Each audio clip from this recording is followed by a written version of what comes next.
We go. Oh, yes. Oh, yes. Hey everyone, we got another episode for you guys today.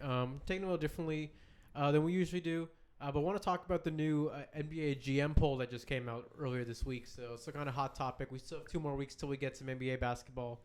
Got some preseason action going on too. We can touch up a little on that. Yup. But yeah, man, I thought we can go ahead and get into it. I thought this was a pretty interesting list. Yeah, man, anything. So I think when you look first, so the first thing they had was which team you think will win the 2025 NBA Finals. Top two teams that came on the list was the Boston Celtics at 83%, the Oklahoma City Thunder at 13%, and the Dallas Mavericks at 3%. Any initial thoughts on this? The disparity is crazy, bro. For 83% to be on Boston. I mean, I get it. And then OKC, I don't know how I feel about OKC being second on that list over Dallas. I don't. I mean, honestly, from the perspective, I can't disagree with 1 and 2. Like, obviously, I have my biases, but like when you look at Boston, like I still think they're the best team. They brought back everybody. They should be the favorites, If yes. they stay healthy, they're still the deepest team in the league. Again, Facts. Jaylen Brown might ascend even further. I don't know. Kind of like Joe Mazzulla's, I think, still one of the best coaches in the NBA. I don't think that's deniable at this Yeah, point. you can't debate that. They had Thierry Henry at their practices. They have That Pep is- Guardiola. Like that. Just more game. More game. Mazzulla's just bringing in the legends to help these guys. But yeah, OKC Thunder at 13%. Any thoughts on them right now? I mean, they definitely over the summer got better. I mean, you get Caruso defense, and they already had dogs on defense, bro. Hardenstein too. Yeah, and rebounding, which I mean, you got Chet, but I mean, Chet can't really bang down low. Pause. That was their biggest weakness, though. Yeah. The rebounding. They kept losing the rebounding battles. Yeah. So I think Hardenstein makes a massive difference. 100%. Defensively, he's a dog too. This seems gonna be scary, dude. Dude, they're a good team. I think I expect Jalen Williams to take another leap, bro. J-Dub is a different type of player. Yeah, He plays the 4 right now, so I don't think they're going to move Chet to the 4. Like, I think Hardenstein might be coming off the bench as the type of player. Probably. But, like, at the same time, like, that's a scary-looking team. But you get someone to average another 20 alongside Shea. You get Caruso putting up like 10. I think J-Dub definitely gets above 20 this year. Yeah, he could be. I expect him to be an all-star contention this year, honestly. Like, he could be that kind of player that we're talking about come all-star break where it's like he does enough on both ends to where we got to talk about it. And if they're top 2 in the West, Can we really expect a team missing the Giddy Pack to win a championship? they lost me when they let him go. Mm-hmm. Like, Caruso's a great defender, but What you gave up to get him? I mean, a man of the people. What he gave to the colleges around Oklahoma City. inspired them.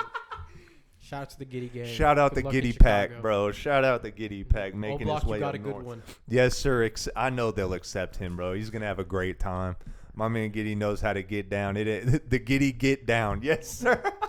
Yeah, in all seriousness, we'll circle back to OKC. But honestly, again, that team, Shea could easily win the MVP as well this year if they Yes. do take that ascension. I think them being number 1 in the West makes the most sense beginning of the year, just given how well they mesh. Like this team wins regular season games. Like, and again, postseason. Like I do think now they have some experience. They're gonna be a more dangerous team. But I don't know, man. It's so hard to call these. I don't think it's absurd for them to put OKC as the second one. I think Boston at 83 is massive gap, but again, I don't think no teams are that bad. Yeah. As far as like first place votes, Boston had 97%. New York, I think, fell shortly after them for the Eastern Conference rating. Philadelphia, Cleveland, Milwaukee at 5. Golly. Interesting there. So yeah, I think just the way they're kind of predicting it out. Cleveland? I'll break down the West as well. So Oklahoma City, renowned favorite, 80%. Yo. Number 2 being Minnesota. I think this was post cat trade too, which is interesting. Then Denver, Dallas, Phoenix, Memphis, New Orleans, Golden State. So the Lakers not even making the top 8. That's crazy. I mean, I think the GM's got a little interesting thing there with the Lakers not making the top 8. But You can never doubt. it's the West, man. They're stacked. Like I can't count on any of those teams. Like I guess we can talk about the East all we want. I think we have a whole episode dedicated to Cat, how that makes that go down. Yeah. I think the only team I really want to talk about here is like the Bucks because they kind of fell to 5.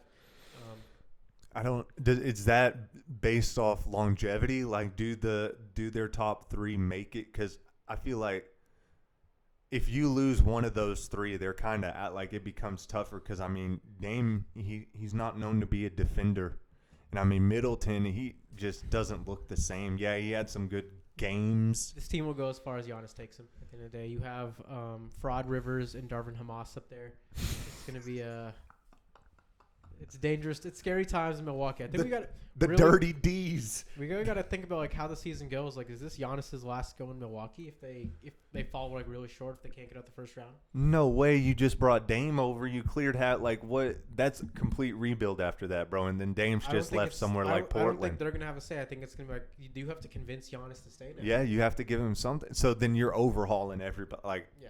it's an overhaul. Like Bobby's gonna have to. Someone's gonna have to go. You're gonna have to bring a star in, and I don't know who that could be. Going to be interesting, but again, let's kind of reiterate the West. I think that's the more interesting Yeah. conversation right here. Okay, OKC at 1, I think that makes sense. Minnesota at 2, I think that's a little high, close cat trade. Denver at 3 makes sense. Like Can never count out Jokic, bro. they didn't really lose much. Well, they lost KCP, which actually is pretty significant. But I think Christian Braun's going to take a step up. He looks really good.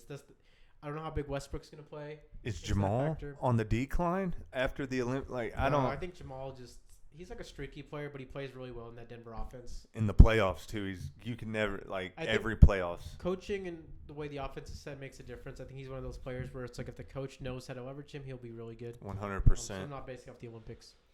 Dallas at 4, which I think is a little disrespectful. I think we should be a little higher. Phoenix at 5, I think that makes sense. I think they had one of the best offseason moves that no one talks about in getting Tyus Jones. Tyus Jones is huge. Finally, Looking at the preseason, they got some good ball movement. bro. I I'm think, impressed by how the Phoenix moves the rock.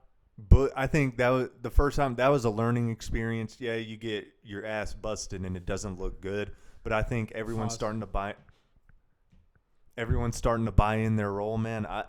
I think Bradley Beal's having to understand that, like, hey, man, what I was doing in Washington, I'm not that guy. He wasn't healthy too. Like if he can play, I think that makes a big difference. Having Bradley, he made a statement. He's like, we won. I forgot how many games without him. He's like, if I played the whole year, we're fighting for number 1. I don't know if you're fighting for number 1 in the West. But They were up there, weren't you're, they? you're a dangerous team with Bradley Beal playing. I think again, Kevin Durant's getting older. We'll see. I think the coaching wise, I don't even know how they're gonna figure that out. But I do think they're a playoff contention team. 100%. At 6, you got Memphis with my rookie of the year pick and Zach Edey. Jaws back. That team's a team. Brandon Clark's back. They have some Desmond Bane's always going to be Yep. who he is, consistent. And like they're not going to be the most injured team in history again. I think losing Gigi Williams and I forgot the other guy Jackson they had. Those two young guys who really stepped up. I think them getting injured kind of hurts a little bit, but they'll be back within the season as long as Jaws okay. Still got Marcus Smart too. Still defensive, great coaching. I do think with them, Zach Edey will be interesting. Like I do pick him as rookie of the year strictly for the fact that he's gonna have the most opportunity. Yeah. The other rookies, like he'll immediately insert in the starting lineup. You're playing with a great player in John Morant, and your role is gonna be kind of similar to what we asked. What it was at Purdue, which is like strict. Like, hey, we're not asking you to go out of position. Just play the paint, finish down low, add that size presence. But we'll see. Yeah, I agree. I mean, the league's kind of shifted back to it, so I mean, his skill set could work out for him. Yep. Number 7, New Orleans, DeJounte Murray. Again, I think with them, it's just health. That's going to be a big That's factor. it. I mean, yeah, Bi still can. I mean, Bi's been consistent. What you see is what. Consistent. I don't know. No, Bi hoops, bro. Bi hoops, bro. Let's relax. Did he hoop in the playoffs last year in the play-in? Bro, he was putting up 20 balls. What are we talking? Play-in? Not in the play-in. That's what it counts most. Hey, man. But yeah, let's keep going. And then at 8, the Golden State Warriors post Klay Thompson. I like how we look, bro. Did you see we made like more than 24 threes in one of the preseason? Interesting team. I think you're asking Pajemski definitely to take a step up, which is really right. Kaminga, we're gonna see kind of where he's at. This is his year. I mean, contract. Like you have. If you want money and you want to be that guy, this is your chance to show us that you're that guy. Is what we're saying. I feel like Golden State didn't address any of the major holes they had in the offseason, though, as far as like size and everything. I think Trace Jackson. I expect a huge leap from. Okay, that's fair. Kayvon dropped some pounds. I mean, I don't expect much from him, but defensively, shed some weight, move a little bit better. But I mean, we got Kyle Anderson. Kyle Anderson can go. Bro, defensively, he's not a bad player. defensively, he's not a bad, but he's not. It doesn't move me. I'm not like, oh, Kyle Anderson on the Warriors. Watch out. Hey, all I'm saying, defensively, it was a good move. It was definitely a good. I just think again, you guys need. You still have Kevon Looney, who you're relying on a lot, and you need like someone. a younger, more athletic version of that. We now. got Draymond. We were a top 5 defense when Draymond was playing. I mean, Let's if he's playing, I don't need this nigga to keep it. It's like it's Wii boxing, bro. Let's see. This is I think at the end of the day, you guys will be fighting for the play with a few teams just because the West is so good and like people didn't could make the list happen. like the Spurs, the Rockets, the Lakers. So I think that's interesting too. that's true. Shout out to Bronny. But we'll keep going. I know there's some teams like we didn't spend much time on, being like Denver and Dallas and stuff, but there's a lot that's going to come down. Going down the GM list, I think we kind of got off topic a little bit. But as far as the GMs voted, who will win the 2024-2025 Kia MVP? Number 1 was Shea at 40%. Number 2 being Luka Doncic, and then tied for 3 between Embiid, Jokic, and Tatum. Any initial thoughts on that? I can't. I mean, those names are all the ones you'd put up at the top of that list. It doesn't matter what order, honestly. I mean, the order seems like I'd probably have Luka up there, but I mean, Shea's team's probably going to finish further, so I'm sure they'll give the nod to that. Is what I'm thinking is where their mind's at. Why is Jason Tatum tied with Embiid and Jokic? I don't know. I think we kind of established if you're on the Boston Celtics, you're not going to win MVP. Because even Jaylen Brown got a vote too, which is odd to like which GM thinks Jaylen Brown's going to win the MVP. Are they great players? Absolutely. 100%. But let's be honest about how this award works and who's like. So I don't know. I thought that was odd, but yeah, can we give Luka Doncic his fucking props for once? Like the fact that this guy doesn't already have an MVP is strictly due to the fact that the teams weren't near the top, and that's due to the fact that we had nothing. Like look at the Dallas Mavericks 2 years ago. Look at the team that. So look at the team Luka took to the Western Conference Finals. that's that first more year. of like yeah. And then like after that, we got excited because like we have Dinwiddie back. We brought in Christian Wood, and then now look at us today, post up and finals. The team's looking really good. The Klay Thompson move, I'm really excited about. I know people have their doubts on the defensive end of the ball, but I'm super excited for what we're gonna get from Klay Thompson. And I don't know. I think this is the window. If Luka stays healthy, I think he's gonna win the MVP, and I don't think it's gonna be close. I think adding Clay only helps that argument too. I think, bro, all Luka like Clay getting wide open spot ups. I mean, he's not coming off screens. You're just asking him, hey, catch the ball and let it go. There is no better shooter in the history of the game at that alone. Like at just catching a shot and getting it off. There's no one better. So and you have two of like, the best creators. Yes, arguably the most well-rounded offensive player we've ever seen in history. It could be yeah. I mean, him, KD. I mean, it doesn't take your pick, but I mean. But I can't complain them putting him at 2. I get why Shea's at 1. Honestly, it's like the team's good, so good. Yeah, he kind of got snubbed last year. They're gonna look at that, but so I get it, and like it could be one of those things where it's like the makeup MVP award, like how they did with Jokic this past year. It's like, yeah. Honestly, Shea probably should have won the MVP this last year, but we can't change what they did. Facts. If you were starting a franchise today and could sign any player in the NBA, who would it be? So before I tell you the list, Cole, who would you sign? Any player in the league to build around. I feel like Luka has become one of those where we just like you can't pick him. So I'm like I would pick him. I would pick him, but I'm gonna go off. I mean, bro, you're a fool if you don't say Wemby, bro. I mean, you're a fool if you don't say Wemby. And 77% of GMs agree with you. Wemby's number 1 for sure. And number 2, I thought was interesting, Shai Gilgeous-Alexander. Makes sense. And number 3, or tied for number 2 is Nikola Jokic, and then Luka Doncic at 4th. I thought Luka should be 2nd, but I continue to have my biases. But at the same time, it's like Vic is number 1. I don't think that's a debate. But I think I'm taking Luka over Shai. Luka's younger than Shai. Is he really? Only by like there's the same age. A couple months. But don't forget that too. It's like people act like Luka's older than Shai because he's been more prevalent. But like, just if you got to pick between the two, I think Luka or Shai to build around. I think look at the teams Luka's taken to the finals. I agree. We haven't seen Shai I hate the argument of plug guy in offense, but if Luka had like the OKC team last year, like before, I think he's not doing anything Shai didn't do. I'd have to agree with that. It'd look about the same. I think it'd look about the same. Yeah, I think it'd be maybe more like. Again, Shai's more can create his own shot, but I mean, look, offense. Yeah, there's really no difference. It's just difference in play styles a little bit, but yeah, I thought that was interesting. Which player forces opposing coaches to make the most adjustments? Who do you think? Bron did not crack the top 5. You think Bron at this age is at number 1?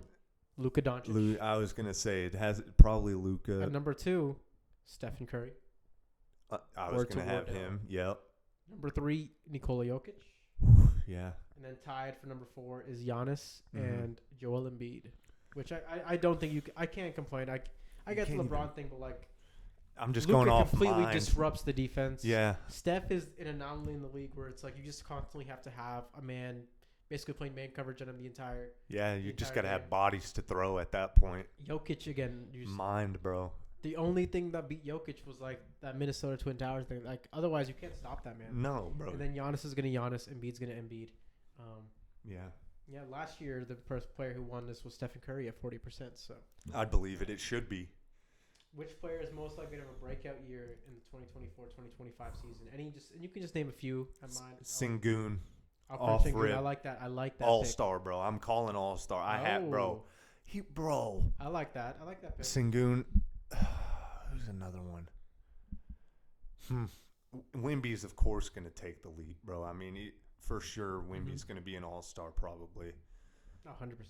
And then, who's surprised? Let's go. Let's have a breakout season. Brandon Miller, mate? Nah. Brandon Miller's not a bad pick either. I think Reed Shepherd might, like... I like Reed Shepherd. Reed Shepherd, from what preseason, bro? He came in first game, put up 4, and then immediately goes up to 11. So I like it. I think he's going to surprise a lot of people with how he plays. I got a few. I think going off the poll, the number 1 was J-Dub, which again I don't think you can argue with. Yeah. I have a few ones. I think my personal pick, and again this is because I've been so close with the team and I follow it. Obviously, I'm sorry guys, the Dallas Mavericks bias, but I think Derek Lively II is. I really like what I'm seeing in the preseason. Oof. I really like what I'm seeing. This kid already, like, kind of showed us glimpses of what he can do last year, but kind of just played his role. Yep. Now he's comfortable in the offense. I think he's maturing. Spending a year with Chandler, being around these vets, being around a Kyrie, being around a Clay, being around Luka. Yeah. Now having like Gafford there's that insurance. Like it's like, hey, like we don't need you to do everything Lively, but like just seeing the moves, like he's running sometimes like full court, like really agile down low. Yeah. Already has that great finishing ability. He had even like earlier last year. I know Kenyon Martin was saying like he reminds him of himself. I think Lively's showing that he can play more of like that European type ball. I agree. With having his build, which is insane, and he already has great touch around the rim. He's not scared. He makes great passes. We could see him pushing the ball. I could, in the future, see him pushing the ball by himself and running a break. Which is like the thing. It's like, but he can. But if he has that ability, like Evan Mobley, kind of a little bit. Like give him a little bit of handle. Both of them can go full court with the off the rebound and catch it and go. I think with the type of offense we're gonna have, if we can figure out a way to like plug him into like situations that can really confuse the defense, like again, we couldn't do that last year. Given we brought Gafford in like near the back end of the season, the team was meshing. We're like, we're not gonna try new stuff, but now it's like, hey, it's like we have a fresh off season. We learned a lot about Lively. I think his confidence is through the roof. 100%, as it should be. Which is great to be at that age. Honestly, I'm really excited. But yeah, and another player I have in mind is another Maverick, Jaden Hardy. This is kind of it for him as far as like it's a contract year. What he's showing in preseason is he can score at will. Does his role go up? With Dante Exum out, I really think it does. I think he's going to be immediately plugged in as that backup one. And I think he's like a scorer at the end of the day. Like, this is a guy who's just going to get a bucket. His 3-point shot looks really good. I'm not going to judge everything off preseason, but like he's shown glimpses. I mean, last playoffs, this bro. guy can just be an offensive spark. Playoffs. I mean, he came in and did it. Yeah. I mean, in spurts he could put up 15 in a 5-minute span. He can. And I think with him again, some of it's a little confidence. Like when and like Fred's like, okay, this is my moment. I have to hoop. But like he's shown that like I think he's got that ability. Yeah. So I'm really excited about just those two young players' progression. Obviously, they're both Mavericks, but when people talk about kind of, I think that's what's going to put us over the edge if we can. It's like if those two do take that leap, I think that's huge. Yeah. I obviously agree with you. I think Şengün's an awesome option too. Yeah. Number 2 on the GM poll was 3-way tie, Evan Mobley. Yeah. Which I think makes sense. But I don't know. Is Jared Allen still there too? Though? Yeah, he's still there. So I think Mobley. Mobley looks like he has a ceiling a little bit, but like I think he's still a great player. I would love to have an Evan Mobley on my The team. tangibles are there to where he could be one of those, but he could also turn into DeAndre Ayton or James Wiseman. So. I think he'll be better than that. Though. I hope to God. Other ones on there tied for 2 was Ja Morant and Victor Wembanyama, which. Why is Ja's name Ja's in not this? a player. Like, he's just what are we talking talking about? Sure, but like we know what Ja is. What are we talking we know about? He's one of the best players. In the league. Why are we? What? Vic too. It's like we know. It's like he's gonna make a leap with Chris Paul. Other 3 tied for 5 is Paolo Banchero, I was gonna say him. Cade Cunningham, and then Brandon Miller. Yeah, those make sense. I like those. Cade. I would love to see the emergence of Cade Cunningham. I would like to see that too. I'm ready for him to get his due, man. They're getting shit on just because of the record, but we're not gonna act like this man wasn't cooking in college and that he can't do it here in the league too. Mm-hmm. Yeah, So. I thought those were a few interesting ones. Yeah. I think some of the like Cam Thomas on Brooklyn's up there too, but I think Brooklyn's just gonna be Brooklyn's they're a mess they're right now. dumpster fire. I think they're gonna be trying to get the number 1 pick. But You have to. let's keep pushing. The best point guard in the NBA. I think this is very obvious who won at number 1. It is the Don Luka Doncic. Yeah. Ran away with that. Shai Gilgeous-Alexander at 2, Steph Curry at 3, and then Brunson at 4. Which, again, I don't think you can complain with any of those. No, kudos to all of them. I think Brunson may have the better year than Steph this year, but like I'm not gonna say Brunson's a better player than Steph Curry, but I don't know. I feel like Steph might have one of those where it's like we're looking at a 30, 50, 40, like 30 points off 50, 40, 90 type shit. I bro. just think I really think. I think it's gonna be a tough season for Steph. I think he's gonna have the great numbers, but I think it's gonna be those games where he just goes ballistic and they come up short. Probably. Just because they don't have the help, and that can really drain a player down the line. So especially at his age when you've been a winner the whole time. it's gonna be tough. Yeah, we're gonna be interesting with Steph Curry. But let's keep moving on. Shooting guards at number 1, we have the Ant-Man, 33%. Of course. D Book, and then that was interesting. 3 guys who are on the point guard list: Shai Gilgeous-Alexander, Steph Curry, and Luka. Also receiving votes is Jaylen Brown, Derek White. But when has Steph Curry ever been a shooting guard? That bro, just because he's a guard that When has shoots, Luka that's Doncic the ever been a only shooter? argument. Like this makes no sense. I'm tired. He's not a traditional point guard. Like, bro, what? He's always What? been a point guard. It's He's not- always played point guard. Will always play point guard. But Shai Bro. and Luka I could see too, but it's like, come on, guys. Like, they're No, not bro. shooting guards either. Doesn't matter. The theme fitting on those best small forwards. Number 1 was Jason Tatum by a clear margin. Oh wow. Number 2 is a 3-way tie between Luka Doncic, Kevin Durant, and LeBron James. Which again I think is interesting because like one Luka at a 3, like because he's big, sure, but he's a point guard. Like He could play every position. Like, what are we talking Luka's about? top 5 in 1, 2, and 3. So I think that's interesting. That's saying a lot. KD obviously is getting older. LeBron still got it. But like I think Tatum makes sense, but like yeah, I don't know who else would win it. I can't complain about Jason Tatum. Yeah, no, I mean he's earned it. He's paid his dues more than enough, bro.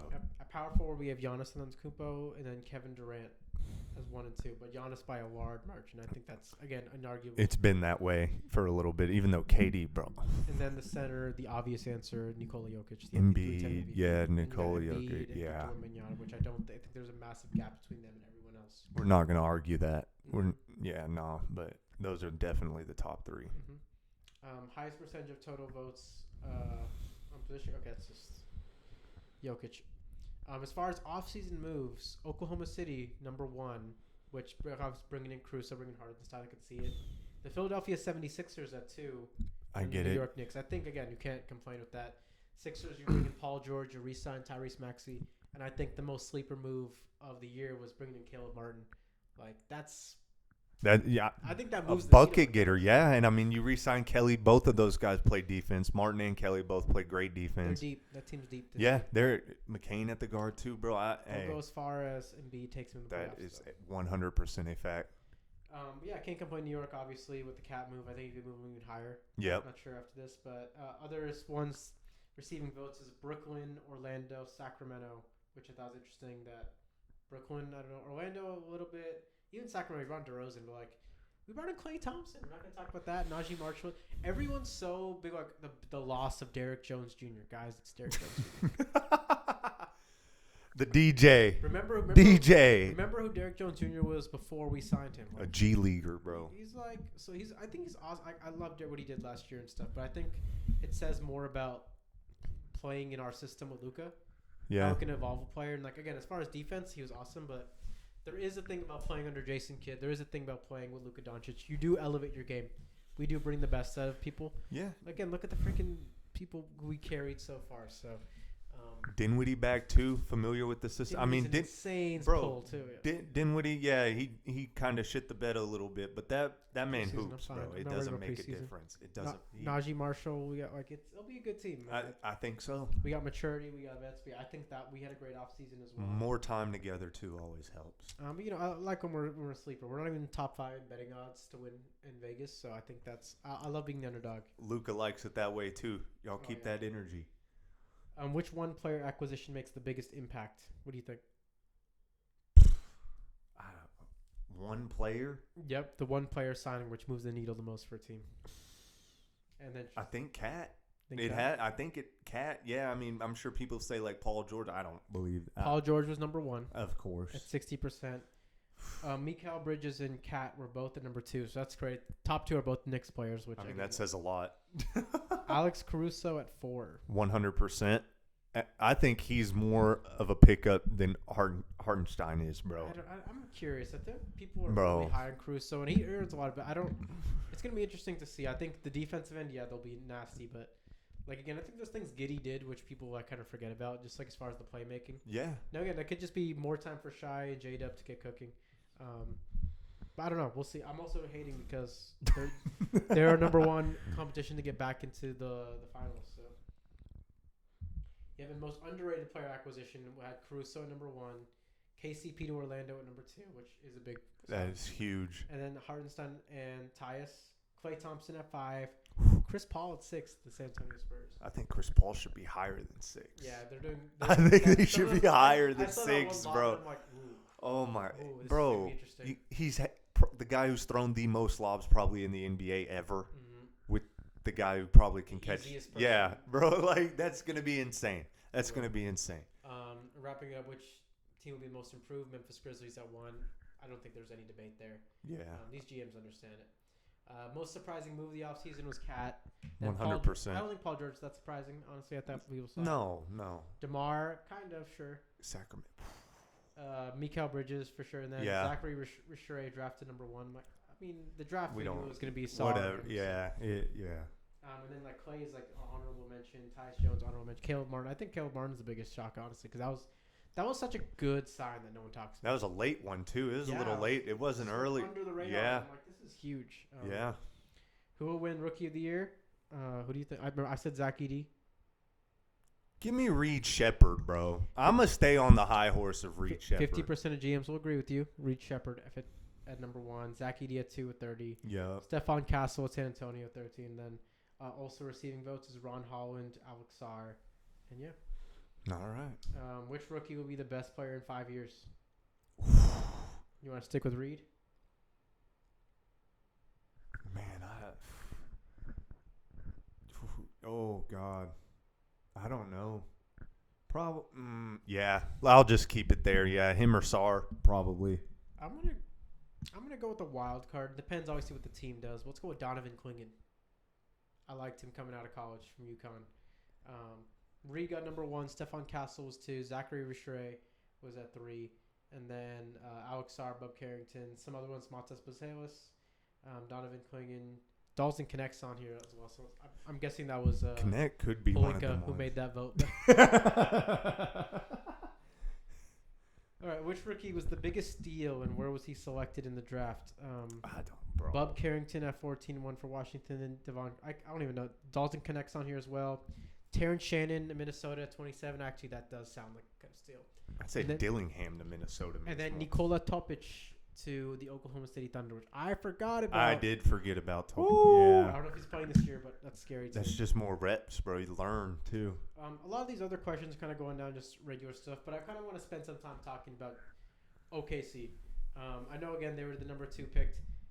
This team is like banking a lot on potential, and like obviously like they have all these draft picks still. They're so young, they're so good, but at what point like you have to make some moves to win? You have to win because like if you don't, like you just constantly keep being relevant for a long time. But if you don't win, what is it for? And the money's going to keep going up for these players if they just get better and you don't win. That's the worst case scenario that can happen is that y'all get better, but you're not contending. Well, it's like you could only have 12 people 15 people on the roster. Yep. And at that saying that, like you got to kind of figure out who are you going with? Like, because you got to make moves otherwise. You got to make room if you want to draft these guys, or you got to trade these picks and get a star. Yeah. Some people you like. So again, while they made some good picks, I think moving Giddy was like that's the player. They had to do that. But I like, think, yeah. Eventually, I wouldn't trade a J-Dub or something, but or even a Chet. You don't want to trade those guys, but like But then- eventually you got to figure out what you're gonna do because obviously you can bank on the potential. And I think in 5 years they're gonna be scary, but you don't want to wait till Shea's 30 to win. No shot. Like, I who's think- to say? I think the window. I think they have like a 3 to 4 year window. I'll say 3. Really Yeah. strong, and then like they can still hang around if that's still be relevant for a while. Yeah. But yeah, man, they gotta win. I think hoarding the draft picks is good and all, and they're gonna be scary, but there's only one ball. Yeah. Uh, And who's to say who's to say you get the pick that swings everything? Like, there's not just going to be one pick that swings everything, and the league's going to move. So, I mean, the cap in the league goes up with the new deal and everything, and you can keep people a little more. But I don't know. You got Isaiah Joe, pieces like that. Other Jalen Williams. I mean, those were key they contributors in the signed all those playoffs, guys bro. back too, so it's gonna be interesting. Yeah, I mean, those are key contributors in the playoffs. Yeah. We're running a little long here, so we'll try to wrap it up here. So GMs think the finals is going to be the Boston Celtics versus the OKC Thunder. That's a sweep, bro. That's a sweep. I'm going to give my picks for the finals. This is purely off preference, who I want to see. I want to see the Dallas Mavericks play the New York Knicks. I think that's cinema.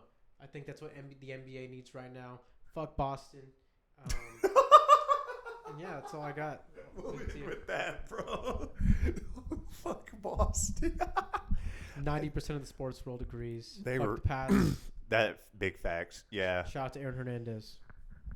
The real Bostonator. Yes, sir. We'll see y'all later. Thanks. Later.